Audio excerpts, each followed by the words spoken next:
I would like to take this opportunity to introduce to you our next speaker, James Loy. Admiral James Loy has become a great friend of Penn State Harrisburg and Penn State University as a whole. He currently serves as the chair of our Advisory Council for Homeland Security Programming at Penn State. His background is exemplary. He's the perfect person to play this role for Penn State.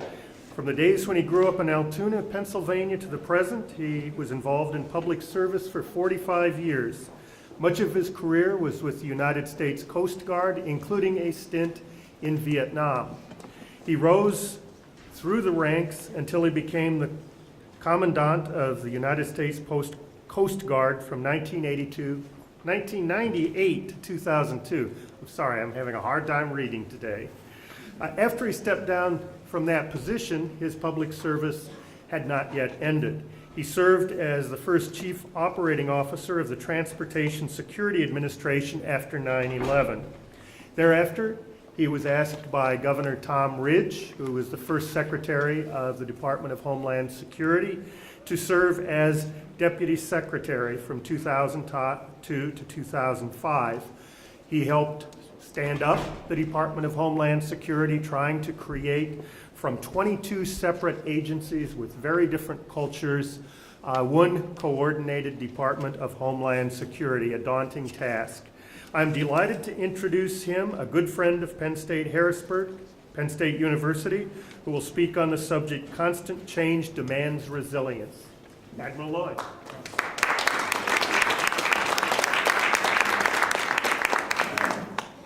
Well, Steve, thank you very much. And let me also thank the governor, Mark that is, who has kindly allowed me to go in front of him so I can catch a plane and meet my obligations up in Connecticut, weather allowing, tomorrow. It's extraordinary to try to follow Governor Thornburg. I've been sort of following him around for a long, long time, actually. When he was the AG back in the late 80s in Washington, I was in the front office of the Coast Guard at the time, not as the Commandant, but as the Executive Assistant to the then Commandant. And it was in the middle of our challenging window where we were attempting to deal constructively as we could with the war on drugs. And I can tell you, to the degree the governor represented a heroic figure here on that occasion that he just described to all of us, he continued that role through the course of his tenure as the AG, working with the heads of government in Washington as we tried to take on the counter-narcotics challenge. I'd like to pick up first just on a couple of things that he mentioned, because I thought they were such right on point. I was jotting down his 10 lessons learned so I could comment on them if I felt it was helpful or appropriate. And the one thing that I'd like to draw just a quick parallel to is the notion of lessons that can in fact be learned from an event of the nature of TMI. In my life, I've had a couple of others that run the same course, and I thought I would just, I think there's value in analogizing what you might have done that was a parallel. And the one that I would most associate with the stories that he was telling and their aftermath was also about 10 years after TMI, and it was when the Exxon Valdez hit the rocks in pristine Prince William Sound. It's found its way back to the front pages in the last couple of days, interestingly enough. But they're dumping 11 million gallons of crude oil into the pristine waters of Prince William Sound. And the point that I wanted to make this was an environmental tragedy of significant consequence. And immediately it spurred legislation called the Oil Pollution Act of 1990, which followed almost immediately. But the analogy I wanted to draw to what the governor was describing was, when I was then the Commandant of the Coast Guard, fully 12 years later, I was signing off on the 105th and 106th regulatory adjustment to the Oil Pollution Act of 1990 as it related to the Exxon Valdez oil spill in Prince William Sound in March of 1989. So here fully a 15-year window where, in the impetus to get it right, so to speak, the first time around, a lot of good people tried very hard and expressed that through what became a law of our land, the Oil Pollution Act of 1990, and fully 12 years later, we're still making adjustments to that to see if we can get it even righter than the right we thought we had on the occasion of doing it the first time. I would like to think for a moment about two things in my comments to you, and it's a notion about change, and it's a notion about people. Change is a fascinating construct in all of our lives. It's constant whether we sort of like it or not. There's a natural human resistance to change because we sort of like it the way it is if it's comfortable for us of the moment. But change is absolutely a reality. And I think even people find themselves into one category or another. There are those who are aggressive embracers of change. They want to be the change agents that are going to make things happen. And then there are the others who are on the receiving end of change more appropriately, or sometimes they get to be very good as managers of change because you can go and get good at that. There are management textbooks and mentors and all kinds of things you can go to get that straightened out. But the notice of change as a human instinct, I think, has a harsh reality to it in addition to it being a constant. And as I say, some people embrace it and some people are impacted by it. And in the course of an event in the aftermath of a TMI or an Exxon Valdez, our nation makes every effort at various levels of government to absorb the lessons that we learn from those extraordinary experiences and make them better for those that will follow. And I wanted to just fast forward a bit from 35 years ago and think about other events like Exxon Valdez or like Katrina when it went by as it relates to New Orleans.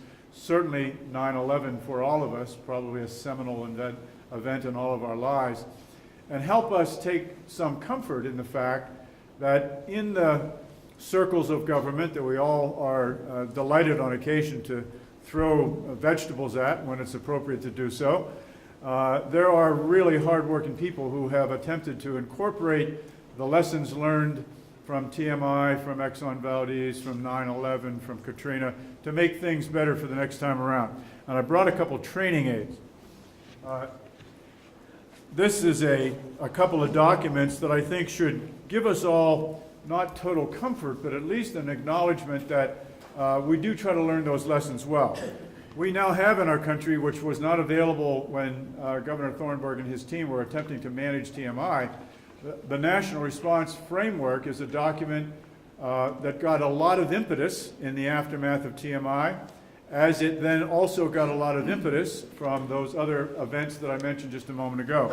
Most notably, of course, 9/11, which for all of us is a sort of a cornerstone in our lives, which we remember days before and days after, not unlike the Kennedy assassination or Pearl Harbor or those kind of events that have always been part of lives in any given generation.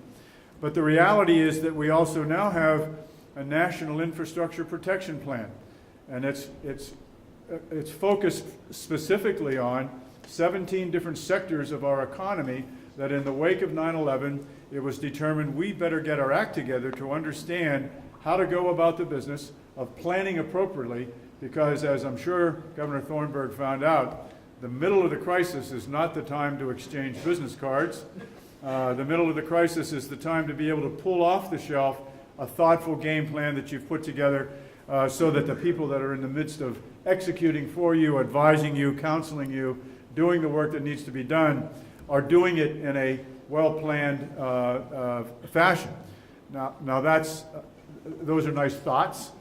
Hardly ever does it actually occur quite so smoothly as one would help make that happen. But if you look at the difference, for example, in the way our FEMA, our state level, our local levels, and our federal governments have handled hurricanes post-Katrina, they're doing a dramatically better job because of the lessons that were learned in that particular nightmare.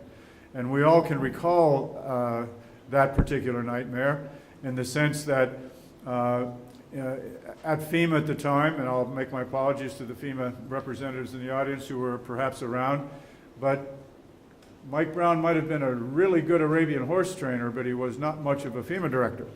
And that was painfully evident, despite the fact that President Bush was putting his arm around his shoulder and saying, "Good job, Brownie," in the midst of that particular nightmare for our country.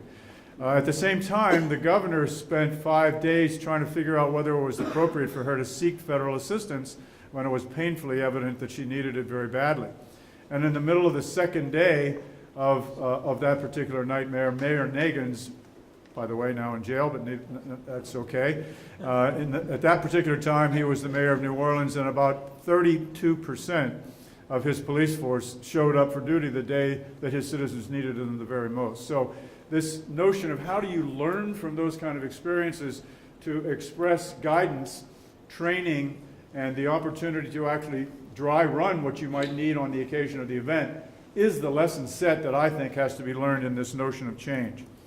And the second thing is about the people side of what change represents. To me, I've lived through an awful lot of crazy experiences in those 45 years of public service, and I've come to understand that the change notion invariably has something to do with one of four facets. It's either about structure.